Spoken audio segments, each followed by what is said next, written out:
Time for the best video game adaptation ever made. Oh, we're doing Assassin's Creed? Ugh. The movie begins with a historical explanation of the Knights Templar, a group that is notorious for their malicious intentions. They have been on a relentless quest for the Apple of Eden, a mysterious artifact said to grant its possessor the power to control the free-thinking ability of humans. For centuries, they have sought to obtain this powerful relic. However, the only ones standing in their way are the Brotherhood of Assassins, a secret and ancient organization dedicated to stopping the Templars and safeguarding humanity from Apple's potentially devastating influence. The narrative then shifts to 1492 AD in Spain, where we are introduced to Aguilar, a skilled member of the assassin tribe. He is initiated into the Brotherhood and takes on the solemn duty of combating the Templar, vowing to prevent them from acquiring the apple at any cost. As part of his initiation, Aguilar undergoes the traditional ceremony of having his ring finger severed and is bestowed with special gauntlets by his fellow assassin, Maria. During this process, he recites the creed that governs the actions of the assassins. We work in the dark to serve the light. We are assassins. The scene then fast forwards to the 20th century, where we meet Callum Lynch, a troubled young boy. He tries to ride his bicycle across rooftops, but sadly, this is a dumbass idea, and he cannot make it to the other end and falls. After this, he goes home, only to encounter a tragic event involving his assassin father and Templar mother. He spots his mother sitting lifeless on a chair, and his father holding a knife, making it evident that he killed her. Just then, a group of Templars approach the house, and so Callum's father advises him to run away. Left with no choice, the scared boy escapes through the rooftops, leaving his old life, and thankfully his bicycle, behind. In the present day, an adult Callum finds himself imprisoned and condemned to death for a crime he allegedly committed. It's his birthday, and he is supposed to be given the death penalty on the same day. The prison guards take him to a torture room, where they tie him to a bed and inject a mercury fluid inside of him. In the last few minutes, Callum remembers all the beautiful moments he spent with his mother, and also curses his father for troubling them. Surprisingly, Callum then opens his eyes inside a mysterious facility where he meets Dr. Sophia Riken. She tells him that he is already dead to the rest of the world. Dr. Sophia then reveals that he has a unique heritage and that he must help her in her research. Callum, who is still confused as to what is going on, gets up and tries to escape. However, when he crawls to the edge of the facility, he discovers that he is somewhere in the outer world and it's impossible to run away. Dr. Sophia tells him that he is inside the Abstergo Foundation building, a company seeking to achieve global peace. Just then, a guard tranquilizes Callum, rendering him unconscious. He is then taken to an experiment room where Sophia introduces him to the Animus, a remarkable machine that analyzes human DNA and allows them to relive the memories of their ancestors. Despite his refusal, Callum is connected to the machine, and he gets the vision of Aguilar, who lived over 5 centuries ago. As Callum delves deeper into the mesmerizing experience of being in Aguilar's shoes, he finds himself standing on a cliff alongside other skilled assassins, all focused on a crucial mission to rescue Prince Ahmed, the son of Sultan Muhammad. The young prince has been captured by the Templars and is hidden in a barn. Amidst the tension, one brave villager steps forward, revealing that he had been hiding the prince. However, this turns out to be a big mistake, as Ojeda, a ruthless Templar commander, orders the execution of the villager's entire family. The Templars then declare that the entire town will face repercussions for their alleged involvement with the assassins. Meanwhile, Aguilar and his fellow assassins, who are cloaked in shadows, stealthily move towards the Templars to save Prince Ahmed. In a swift and precise attack, Aguilar pounces on the Templar commander, while the other assassins skillfully neutralize the guards protecting the prince. However, Ojeda proves to be a strong adversary, and he fights back. After killing an assassin, he goes after Maria, who is trying to escort the prince to safety. Following this, a lengthy chase ensues, with Aguilar desperately trying to catch up with Ojeda. On horseback, he makes daring leaps and maneuvers, displaying his extraordinary abilities. He eventually manages to jump onto the same carriage as Ojeda, engaging in a fierce battle to secure the prince's safety. In the present day, Sophia suddenly disrupts Callum's connection to the Animus, pulling him back to reality. Because of this, Callum experiences the bleeding effect, where the memories of his ancestor briefly overlap with his present self, causing disorientation and headaches. He even starts seeing Aguilar's visions without being connected to the Animus. In the next scene, Sophia and her father Rickon talk about their progress chaos in locating the Apple of Eden. They are actually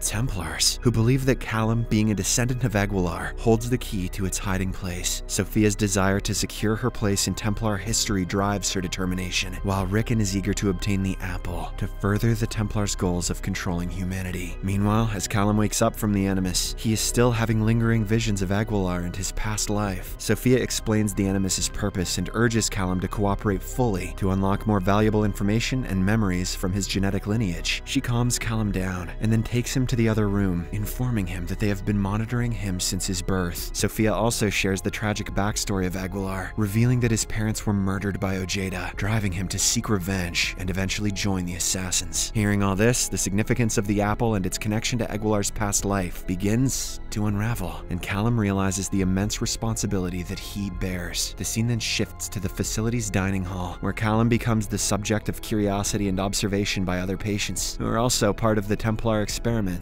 Right then, Moza, a descendant of a Haitian assassin, reaches out to Callum, cautioning him to make the right choices and align himself with the true cause. He secretly suggests Callum not cooperate with Templars. On the other hand, tensions rise as Rickon confronts Sophia about Callum's progress. He demands immediate results and threatens to replace her if she doesn't comply. Sophia, however, remains steadfast in her determination to unlock the secrets hidden within Callum's genetic memory. When Callum is alone in his room once more, he sees the haunting image of Aguilar.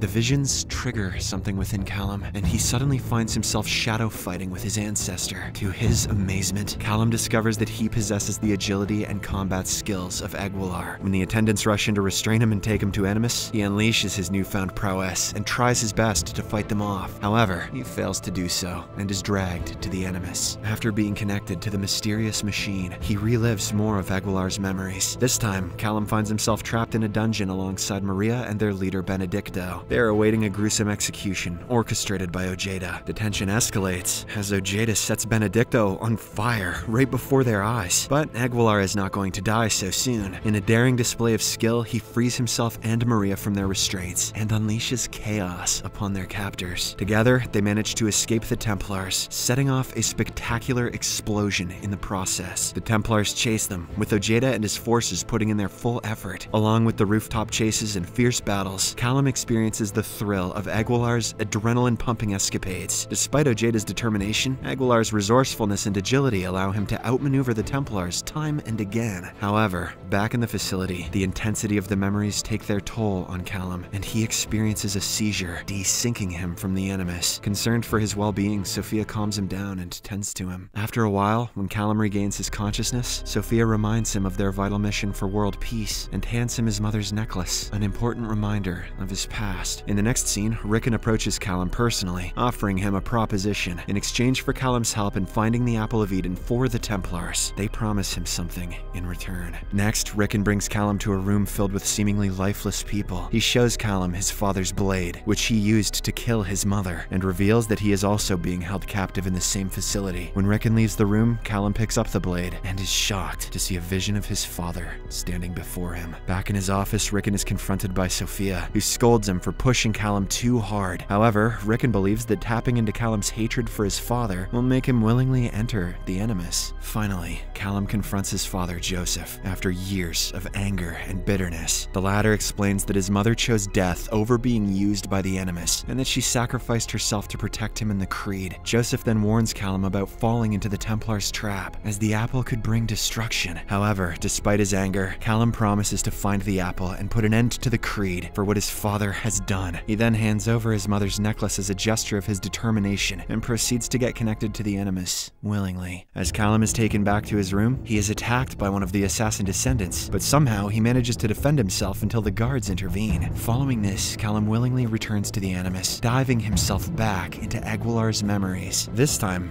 Aguilar and Maria locate the apple in the possession of the Sultan, who plans to exchange it for his son's release. As the Templar Grand Master Thomas opens the box containing the apple, Aguilar and Maria launch an attack on the soldiers, creating chaos. Aguilar manages to hold Thomas at knife point, but on the other hand, Ojeda does the same to Maria. This causes a tense standoff between the two parties, but in the end, Maria sacrifices herself to protect the Creed. Enraged at the loss of his dear friend, Aguilar unleashes a brutal attack on Ojeda and eventually kills him using Maria's hidden blade. He then escapes the scene with the Apple of Eden. Aguilar fights his way out of the tunnel, but finds himself surrounded by soldiers. However, determined to keep the apple safe, he leaps over a bridge and into the water, swimming away to safety. Back to the present, we see the Animus slowly falling apart, but surprisingly, Callum is unharmed and still connected to Aguilar. The scientists around him eagerly observe Aguilar meeting with Christopher Columbus and handing over the apple, making him swear to keep it safe and a secret until his death. After this revelation, Sophie quickly orders her men to dig Columbus's grave and find the Apple of Eden. As the other assassins sense the change in the facility, they engage in fierce battles with the guards to reach Callum and kill him. Meanwhile, Callum finds himself in a mental landscape surrounded by Aguilar and other Creed assassins. He sees the face of his mother, dressed as an assassin, leading him to find the apple. In a desperate move, Rickon orders his men to purge the facility and prepares to escape. The other assassins successfully take control of the facility, eliminating the guards and making their way to the Animus. Joseph also fights bravely, but is eventually killed. Later, when the assassins reach the Animus, they are shocked to see Callum talking to his dead mother. She emphasizes the importance of the Creed and tells him to stop the evil. With this, Callum finally embraces his role as an assassin and leads the others in a counterattack against the Templar soldiers, flooding the room. He rushes to the rooftop, hoping to stop Rickon's escape. Unfortunately, it is too late, as Rickon takes off in a helicopter. Next, the Templars conduct a secret unveiling of the Apple of Eden. When Sophia finds out about her father's ill intentions, she refuses to be with him and even tries to stop him from announcing their evil plans. However, Rickon does not listen to her and unveils the apple at the gathering. Unbeknownst to them, Callum and the assassins have already infiltrated the building and are poised to strike. As Rickon unveils the glowing apple to a cheering audience, Callum makes a bold move and brutally kills him. He then disappears into the crowd with the apple. In the last scene, Sophia discovers her father's lifeless body and declares to take over his company. The movie ends with Callum standing on a rooftop overlooking the city, holding the powerful Apple of Eden alongside two fellow assassins. However, the fate of the artifact and the future of the Creed still remains uncertain. And it will forever, because this movie did very poorly. Subscribe for more videos like this,